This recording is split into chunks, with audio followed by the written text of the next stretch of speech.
Hi, அனைவருக்கும் வணக்கம். ஓம் சாய்ராம். ஜெய் ஜெய் சாய்ராம். குருவே சரணம். குரு கடாட்சம். இன்றைக்கி எதை பார்க்கலான்னா, ஏன் நாம் எல்லாத்துக்கிட்டேயுமே அந்த நல்லதை மட்டும் ஏன் எடுத்துக்கணும் அப்படின்னு பார்க்கலாங்களா? அதுக்கு ஒரு சின்ன கதை பார்க்கலாம். இப்போ ஒருத்தர் முதலாளி நிறைய ஆளுங்களை போட்டு கம்பெனியை நிர்வாகம் பண்ணிகிட்ருக்காரு. சரிங்களா? அப்போது ஆளுங்கக்கிட்ட ஒத்துமையே இல்லை, சண்டையான சண்டை, நிம்மதியே இல்லைன்னு வைங்களேன். என்னடா தொழிலாளிங்கள்லாம் இவ்வளோ பிரச்சனை பண்ணிகிட்ருக்காங்களே அப்படின்னு சொல்லிட்டு போய் ஒரு துறவிக்கிட்ட கேட்கலாம் அப்படின்னு போய் கேட்குறாரு. அப்போது அவங்க என்ன சொல்கிறாருன்னா, உங்கள் ஆளுங்கள்லையே ஒருத்தர் பகவான் அனுப்பி வச்ச ஒருத்தர் இருக்கார், அவங்கள நீங்கள் கவனிக்கவே இல்லை, அவங்கள முன்ன போய் நீங்கள் கண்டுபிடிங்க அப்படின்னு சொல்லிட்டாங்க. ஓகேங்களா? இவங்களா சரி என்னடா சொல்கிறாங்க, சரி போய் பார்ப்போம் அப்படின்ட்டு அவங்க இங்கே அதை சொல்லவும் எல்லாமே யார் இது யார் இது, யார் பகவான் அனுப்பின ஆள் யாருன்னு சொல்லிட்டு எல்லாமே பார்க்க ஆரம்பிச்சிட்டாங்க. ஓகேங்களா? அப்போது அதை எப்படி கண்டுபிடிக்கிறது அப்படின்னு சொல்லிட்டு பார்க்கும்போது, அப்போ எல்லாத்துக்கிட்டேயுமே இருக்கிற அந்த நல்ல விஷயம்லாம் எது எது அப்படின்னு பார்க்க ஆரம்பிச்சிட்டாங்க. இப்போ நல்லவங்க பகவான் அனுப்பினவங்க அப்படின்னு சொல்லும்போது அவங்க எல்லாத்துக்குமே நல்லது தானே பண்ணுவாங்க, நல்லதையே தானே எடுத்து எடுத்து சொல்லுவாங்க. அப்போ அந்த நல்லவங்க யார், அவங்க யார் நல்ல விஷயத்தையெல்லாம் பண்ணிகிட்ருக்காங்க அப்படின்னு எல்லாமே கவனிக்க ஆரம்பிச்சிட்டாங்க. சரிங்களா? அப்போ எல்லாமே எல்லாத்துக்கிட்டேயுமே இருக்குது அந்த நல்ல விஷயங்களை எல்லாமே கலெக்ட் பண்ணிக்கிட்டே இருக்கும்போது அப்போ என்ன ஆகுதுன்னா, யார் மேலேயுமே குத்தத்தை பார்க்க முடியல. அப்போ தான் புரிஞ்சுக்கிட்டாங்க, ஓஹோ இப்போ நாம் எல்லாத்துக்கிட்டேயுமே எல்லாத்துக்குள்ளேயுமே பகவான் இருக்காது இல்லைங்களா? அப்போ நாம் எப்படி எடுத்துக்கணுன்னா, எல்லாத்துக்கிட்டேயுமே இருக்குது அந்த நல்ல விஷயத்தை தான் நாம் எடுத்துக்கணுமே ஒழிய கெட்ட விஷயத்தை எடுத்துக்கணுமான்னா எடுத்துக்கவே கூடாது. ஏன் பிரச்சனை எதனால் ஸ்டார்ட் ஆகுது யோசிங்க. இப்போ எது எது அவங்கக்கிட்ட நல்ல விஷயம் இல்லையோ அதையெல்லாம் எடுத்து எடுத்து பேசும்போது பிரச்சனையாக ஆகிடுது இல்லைங்களா? அப்போது எல்லாமே எல்லாம் கவனிக்க ஸ்டார்ட் பண்ணிட்டாங்க. யார் எல்லாம் நல்ல விஷயமா பண்ணிகிட்ருக்காங்கன்னு யோசிக்கும்போது எல்லாத்துக்கிட்டையுமே இருக்கிற அந்த நல்ல விஷயத்தையெல்லாம் கலெக்ட் பண்ணும்போது அப்போ தான் புரிஞ்சுக்கிட்டாங்க, ஓ எல்லாமே பகவான் அனுப்பின ஆளுங்க தான்.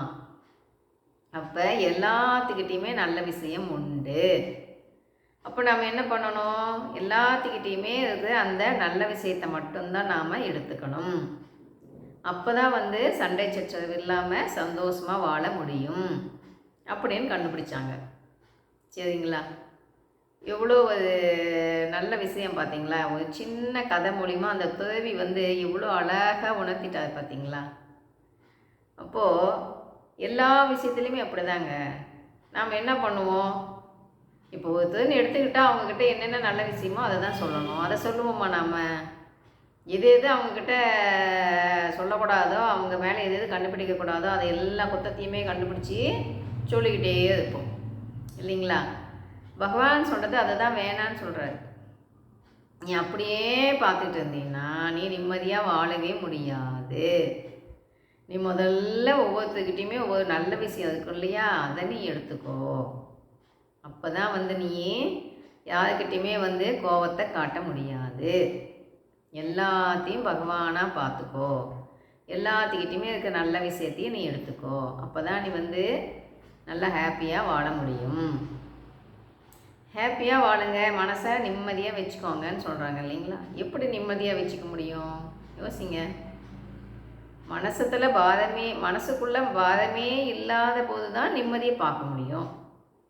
அப்போ மனசை காலியாக வச்சுக்கணுன்னு என்ன பண்ணணும், எல்லாத்துக்கிட்டையுமே விட்டு கொடுத்து போய் மறப்போம் மன்னிப்போம் அப்பப்போ விட்டுட்டு நம்ம நல்லா சந்தோஷமாக பழகும்போது மட்டும்தான் அந்த ஹாப்பி கிடைக்கும்.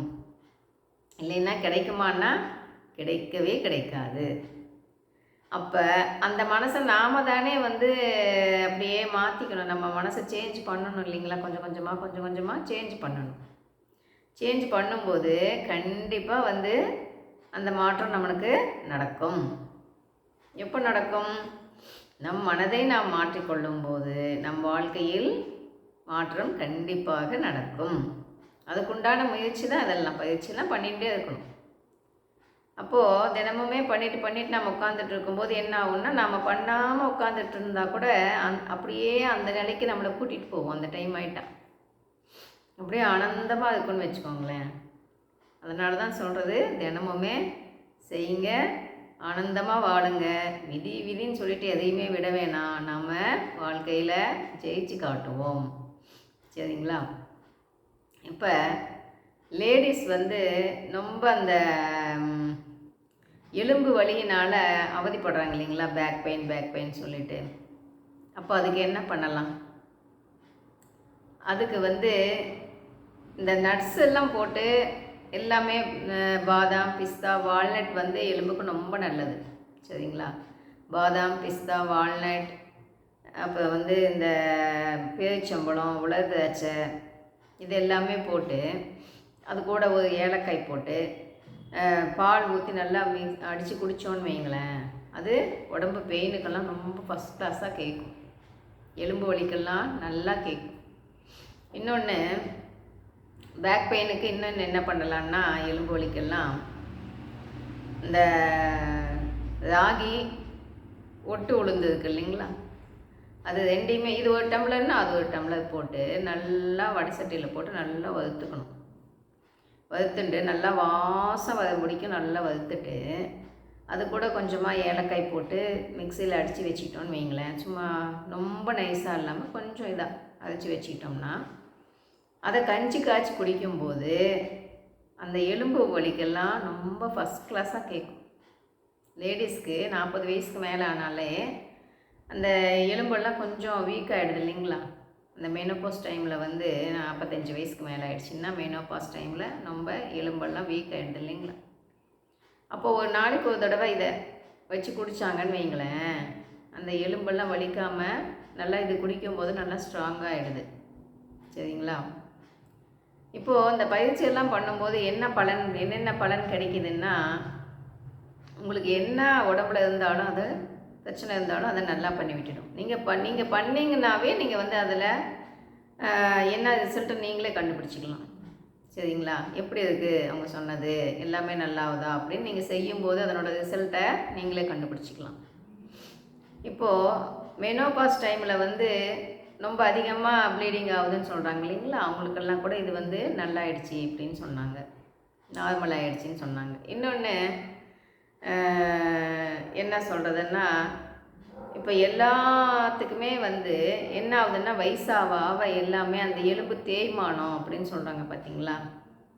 மூட்டுக்கு வலி, அப்போ வந்து என்ன ஆகுதுன்னா கை கால்லாம் வலி, இடுப்பெல்லாம் வலி இப்படின்னு சொல்கிறாங்க இல்லைங்களா? அப்போது இதெல்லாம் பண்ணும்போது என்ன ஆகுன்னா, உடம்பு வந்து பயிற்சி பண்ணும்போது அப்படியே காத்தாட்டம் லேசாக ஆகிடும்.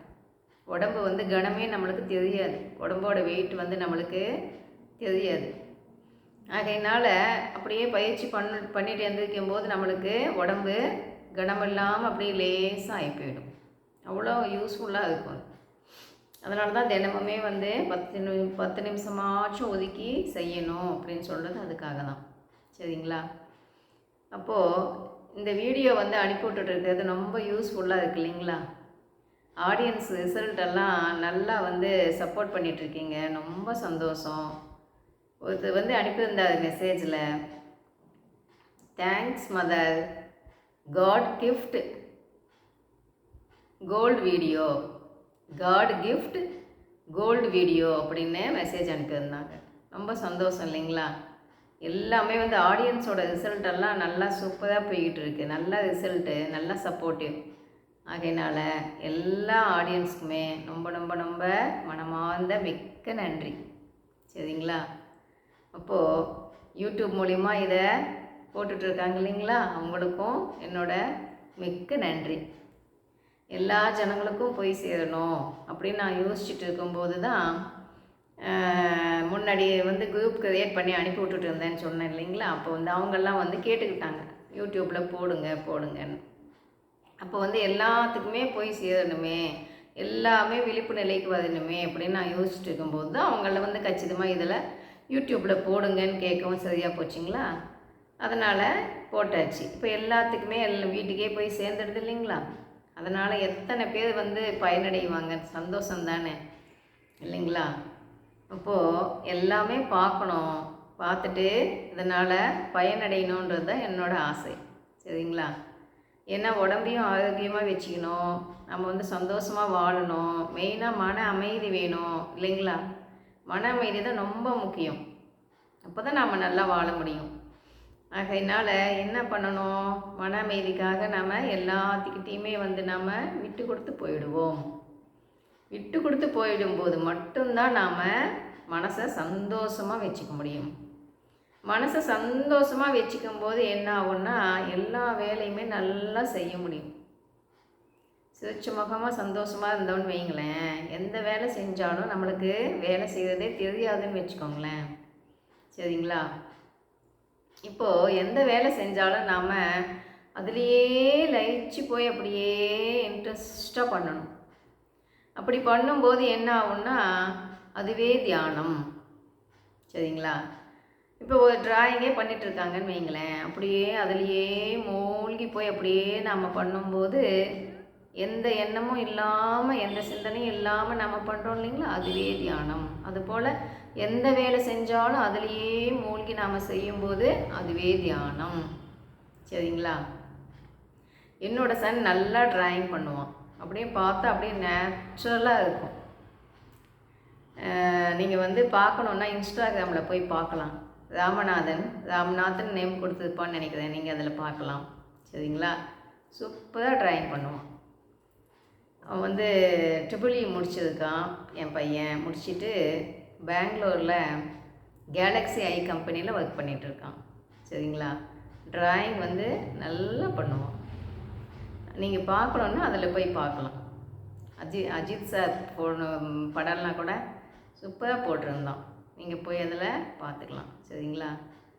அப்போது நாம் எது செய்யும் போதுமே அதுலேயே மூழ்கி நாம் செஞ்சோன்னு வைங்களேன், அதுவே வந்து எந்த வேலை செய்யும் போது அதுலேயே மூழ்கி செய்தோம் என்றால் அதுவே தியானம்.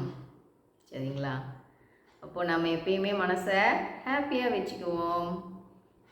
நம்மளோட ஹாப்பினஸ் வந்து உள்ளதாக இருக்கே ஒழிய வெளியே அதை நாம் தேட வேண்டாம். ஓகேங்களா.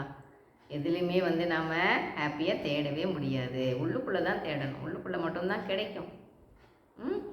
அப்போ நாமும் மகிழ்ச்சியாக வாழ்வோம், நம்மளை சுற்றி இருக்கிறவங்களையும் நாம் மகிழ்ச்சியாக வச்சுக்குவோம். சரிங்களா. ஓகே. இப்போ பகவான் என்னென்ன சொல்கிறாரோ அதெல்லாம் நாம் ஃபாலோ பண்ணுவோம், மகிழ்ச்சியாக வாழ்வோம். விடாமுயற்சி வெற்றி கொடுக்கும், வெற்றி நிச்சயம். கேட்டதுக்கு மிக்க நன்றி.